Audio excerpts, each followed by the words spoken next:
이번 시간에는 우리 2022년 1회 정보처리 기사 실기 기출문제를 같이 한번 풀어보도록 하겠습니다. 키에 대한 설명이래요.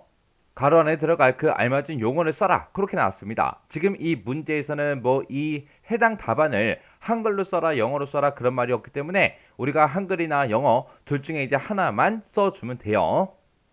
여기 보니까 이제 키에 대해서 나왔죠. 이 키라는 거는 데이터베이스에서 조건에 이제 만족하는 그런 튜플을 찾거나 아니면 순서대로 우리가 정렬할 때 그때 이제 기준이 되는 그런 속성을 보고 우리가 이제 키라고 하는 거죠.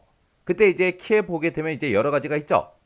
우리 후보키라는 것도 있고 기본키도 있고 대체키도 있고 슈퍼키도 있고 외래키도 있고 그렇게 여러 가지가 있는데 지금 여기서는 이제 슈퍼키하고 이제 후보키에 대해서 그렇게 이제 설명이 나왔습니다. 자, 슈퍼키라는 거는 한 릴레이션 내에 들어있는 그런 속성들의 집합으로 구성된 그 키를 보고 우리가 이제 슈퍼키라고 하는 거고, 이 슈퍼키라는 거는 릴레이션을 구성하는 모든 튜플에 대해서 땡땡을 만족해야 된다. 그렇게 이제 나왔습니다. 그리고 후보키는 릴레이션을 구성하는 속성들 중에서 튜플을 유일하게 식별하기 위해서 사용되는 속성들의 부분 집합, 그걸 보고 우리가 이제 후보키라고 하는 거고, 이 후보키는 땡땡과 땡땡을 만족하는 특징이 있다. 그렇게 나왔습니다.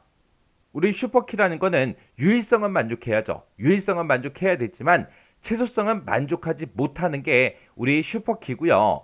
그리고 후보키는 유일성하고 최소성하고 그 두 가지 모두 다 만족시켜야 되는 게 우리 후보키요. 해서 우리 동그라미 1번에 들어갈 게 이제 유일성이고요. 그리고 동그라미 2번에 들어갈 게 우리 최소성이요. 그래서 정답을 쓸 때 지금처럼 한글로 써도 되고 영어로 써도 됩니다. 둘 중에 아무거나 쓰면 되는데 되도록이면 이제 한글로 쓰는 게 좋겠죠. 왜? 영어로 쓰다가 스펠링 한 글자라도 빼먹거나 한 글자라도 틀리게 되면 그냥 틀린 걸로 오답 처리됩니다.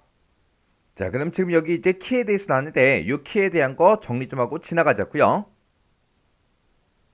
자, 우리 키에 보게 되면 지금처럼 후보키다, 기본키다, 대체키다, 슈퍼키다, 외래키다 해서 이렇게 이제 5가지 종류가 있습니다. 예를 들어서 우리가 이제 대통령 선거를 이제 한다고 생각을 한번 해보자고요. 그러면 대통령 선거를 할 때는 대통령이 되고자 하는 그 사람들이 이제 여러 명이 이제 나오겠죠. 해서 예를 들어서 지금처럼 이렇게 이제 A, B, C, D라는 이런 사람들이 있는데 이 4명의 사람이 이제 대통령이 되겠다고 이제 나왔습니다. 그러면 이 4명을 보고 우리 이제 후보라고 그렇게 부르는 거죠. 해서 지금 여기서는 얘네들을 보고 전부 다 이제 후보키 그렇게 이제 부르는 거예요. 그러면 이 4명 중에 이제 투표를 거쳐서 표를 제일 많이 이제 획득한 그 사람이 이제 우리 대통령이 되는 거죠. 만약에 지금 A, B, C, D하고 이렇게 4개가 있을 때 이 4개 중에 만약에 D가 이제 표를 제일 많이 받았다고 그렇게 이제 생각을 해보자고요. 그러면 이 D가 이제 대통령이 되는 거죠. 이 D를 보고 우리는 여기서 이제 기본키라고 그렇게 이제 부르는 거예요. 그리고 나머지 후보들 중에서 이제 대통령이 된 사람 빼고 나머지 이 3명 있죠? 이 3명을 보고 우리는 이제 대체키라고 그렇게 이제 부르는 거예요. 그때 우리 대통령이 이제 되겠다고 그렇게 나온 사람들은 아무나 막 나오면 안 되죠. 여기서도 마찬가지로 우리가 이제 후보키를 이제 선정할 때는 2가지를 이제 만족을 해야 됩니다. 그 2가지 이제 만족해야 되는 그 사항이 지금처럼 유일성과 이 최소성이요. 우리가 유일성이다라고 하게 되면 유일성이라는 거는 하나의 그 키 값으로 하나의 이제 투표만을 유일하게 이제 식별할 수 있어야 된다. 그걸 보고 우리가 유일성 그렇게 이제 부르는 거고, 그 다음에 우리 최소성이라는 거는 키를 구성하는 그 속성 하나를 제거하게 되면 유일하게 식별할 수 없도록 꼭 필요한 최소의 속성으로 구성되어야 된다. 그게 이제 최소성이요. 해서 이 후보키라는 이 키 자체가 유일성과 최소성 이 2가지를 모두 다 이제 만족하고 있는 그런 이제 키를 보고 우리가 이제 후보키다 그렇게 이제 부르는 거예요. 그러면 우리가 이 후보키라는 거를 가지고 그때 기본키도 이제 생성이 되는 거고 우리 대체키도 이제 생성이 되는 거죠. 그래서 이 대체키와 이 기본키도 전부 다 이제 유일성과 최소성 이 2가지를 모두 다 이제 만족을 하는 것들이요. 그래서 이 유일성과 특성을 모두 다 이제 만족하는 그런 키들은 후보키, 기본키, 대체키 이렇게 이제 3개의 키가 있습니다. 그 다음에 우리 슈퍼키 좀 보자고요. 예를 들어서 지금처럼 이렇게 이제 주문 목록 테이블이 지금처럼 이렇게 이제 작성이 돼 있다고 가정을 한번 해보자고요. 그러면 이 중에서 이제 기본키가 될 수 있는 것 좀 따져 보자고요. 자, 우리 주문 번호를 봤을 때는 주문 번호는 A345, 여기도 이제 A345, 그렇게 이제 중복된 그 데이터가 있죠. 그리고 지금 여기 보니까 D347이다, D347이다, 이렇게 이제 중복된 그 데이터가 있다고요. 그러면 이 주문 번호를 가지고는 우리가 이제 기본키로 사용할 수가 없어요. 그리고 이 제품 번호를 봐도 제품 번호도 지금쯤 이렇게 이제 중복되는 그런 데이터가 있습니다. 해서 이런 튜플들을 유일하게 이제 식별할 수가 없겠죠. 그리고 주문 수량을 봐도 지금처럼 300개, 300개 이렇게 이제 중복된 데이터가 있기 때문에 우리가 튜플을 이제 유일하게 식별할 수가 없습니다. 그때 우리가 이런 각각의 이제 튜플들을 유일하게 식별할 수 있도록 그렇게 이제 만들어주기 위해서 이 주문 번호와 제품 번호 이 두 가지를 묶어서 우리가 키로 그렇게 이제 설정하는 거예요. 그러면 만약에 A345의 제품 번호가 1001인 제품은 요 제품 요거 이제 하나밖에 없잖아요. 우리 밑에 보니까 이제 A345 똑같은 이제 주문 번호가 있지만 그때 이제 제품 번호가 서로 다르다고요. 그리고 D347도 보면 제품 번호가 이제 1001이고요. 그 다음에 D347에 보니까 제품 번호가 또 1201이죠. 이렇게 이 두 가지를 우리가 묶어서 이제 키로 그렇게 이제 사용하게 되면 유일하게 이제 튜플들을 전부 다 이제 식별할 수가 있습니다. 해서 이 주문 목록이라는 이 테이블에서는 지금 이 두 개의 속성을 가지고 우리가 이제 키로 이제 만들어서 사용을 해야 돼요. 이런 키를 보고 우리가 이제 슈퍼키다 그렇게 이제 부르는 거예요. 그래서 이 슈퍼키라는 거는 한 릴레이션에 한 테이블에 들어있는 그 속성들의 집합으로 그렇게 이제 구성된 그런 키를 보고 우리가 이제 슈퍼키 그렇게 이제 부르는 거예요. 그 다음에 이제 우리 외래키 좀 보자고요. 자, 우리 외래키라는 거는 지금처럼 이렇게 이제 예를 들어서 우리 고객 테이블이 있고 주문 테이블이 이렇게 있습니다. 우리 고객 테이블에서는 고객 번호와 주소 요 두 가지를 가지고 있는데 그때 이 고객 번호가 지금처럼 이렇게 이제 기본키로 그렇게 이제 설정이 돼 있어요. 그리고 우리 주문 테이블에 보니까 주문 번호하고 고객 번호하고 요 두 가지 필드로 그렇게 구성이 돼 있는데 그때 이 주문 번호가 주문 테이블에서는 기본키로 이렇게 이제 사용이 되고 있습니다. 그때 예를 들어서 주문 테이블을 보고 내가 이제 고객번호 100번이 주소가 어딘지 그걸 이제 알고 싶어요. 그러면 고객번호 100번인 그 사람의 주소는 어디다? 서울이다. 서울이다. 우리가 서울이다. 그렇게 이제 찾을 때 뭘 보고 찾았어요? 고객번호 100번이 지금 여기 있고 고객번호 100번이 여기 있네. 이 사람은 이제 서울에 사네. 그렇게 해서 우리가 알아낸 거죠.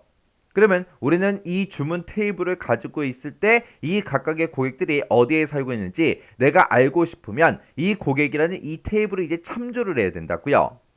그때 지금처럼 이렇게 이제 다른 테이블에서 기본 키로 사용하고 있는 이 고객 번호가 지금 이곳에 있죠. 이 고객 번호를 보고 우리가 이제 외래키다 그렇게 이제 부르는 거예요. 그래서 이 외래키라는 거는 우리가 다른 릴레이션의 기본 키를 참조하는 그 속성들의 집합을 보고 우리가 이제 외래키다 그렇게 이제 부르는 거예요. 그래서 이 주문 테이블에서 이 고객 번호는 이제 외래키로 이제 사용이 되는 거예요. 자, 그럼 요 내용들 이제 정리 좀 하자고요.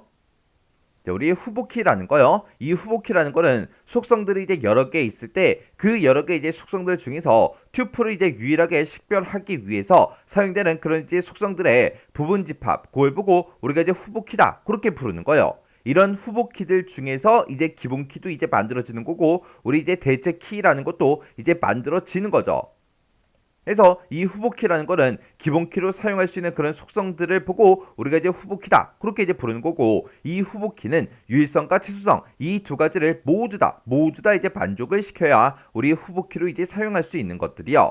그 다음에 우리 기본키라는 거는 후보키들 중에서 특별하게 이제 선정된 그 주키를 우리가 이제 기본키다 그렇게 이제 부르는 건데 이 기본키는 중복된 그런 값을 이제 절대로 이제 가져서는 안 되고요. 그리고 얘는 한 릴레이션에서 특정 튜플을 유일하게 이제 구별할 수 있는 그런 이제 속성을 보고 우리가 이제 기본키다 그렇게 이제 부르는 거고 그리고 이 기본키는 널 값을 이제 가질 수가 없습니다. 그 다음에 우리 대체키요. 대체키를 보고 우리가 다른 말로 보조키다 그렇게 이제 부르는데 얘는 후보키가 이제 여러 개가 있을 때 그때 기본키를 제외한 나머지 이제 후보키들을 보고 우리가 이제 대체키, 보조키 그렇게 이제 부르는 거예요. 그 다음에 우리 슈퍼키라는 거요. 이 슈퍼키라는 거는 한 릴레이션 내에 들어있는 그 속성들의 집합으로 이제 구성된 그 키를 보고 우리가 이제 슈퍼키다 그렇게 부르는 거예요. 이 슈퍼키를 가지고 우리가 각각의 튜플들을 전부 다 이제 구분할 수 있어요. 해서 릴레이션을 구성하는 모든 튜플에 대해서 유일성은 전부 다 이제 만족을 합니다. 근데 얘는 이제 속성들의 집합이라 그랬죠. 여러 개의 이제 속성 그것들을 이제 묶어서 하나의 이제 키로 만든 거라 얘는 이제 치수성은 이제 만족하지 못한다고요. 그 다음에 우리 외래키라는 거요. 얘는 이제 다른 릴레이션에 들어있는 그 기본키를 참조하는 그 속성들의 집합을 보고 우리가 이제 외래키다 그렇게 이제 부르는 거예요. 그래서 우리가 이제 외래키로 만약에 뭔가를 이제 지정하게 되면 그때 참조 릴레이션에 기본키에 없는 그 값은 우리가 이제 입력할 수 있다 없다 없더라 이런 이제 특징을 가진 게 우리 외래키요. 그래서 우리 이제 후보키다 기본키다 대체키다 얘네들은 싹 다 이제 우리 유일성과 최소성 얘네들을 싹 다 이제 만족을 시켜야 돼요. 근데 이 슈퍼키라는 이 아이는 모든 튜플에 대해서 유일성은 전부 다 이제 만족을 하지만 최소성은 만족한다 못한다 만족하지 못하더라. 이렇게 이제 키해 보게 되면 이렇게 크게 5가지가 있어요. 뭐가 뭔지 정확하게 구분할 수 있도록 정확하게 정리하고 지나가시기 바랍니다.